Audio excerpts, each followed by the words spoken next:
D S P باب المدینہ کراچی پاکستان شوکت علی نے گزشتہ دنوں عالمی مدنی مرکز فیضان مدینہ باب المدینہ کراچی پاکستان کے مختلف شعبہ جات کا دورہ کیا۔ اس موقع پر مدنی چینل کو اپنے تاثرات بھی دیے۔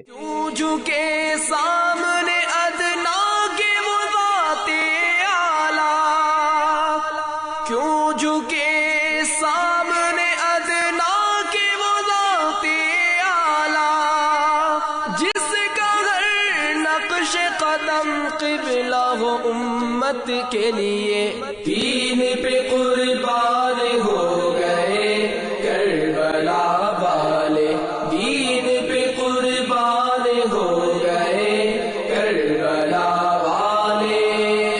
رانی غالے چمن مصطفی مرتضوی، جس کو قدرت نے چنا زینت جنت کے لیے، دین پہ قربان ہو گئے کربلا والے، دین پہ قربان ہو گئے کربلا والے۔ یہاں دعوت اسلامی کے مرکز میں آیا، مختلف شعبہ جات میں بھی دکھایا انہوں نے، ماشاءاللہ بہت خوشی ہوئی، اور اللہ تعالیٰ استقامت دے، اس میں اور برکت دے۔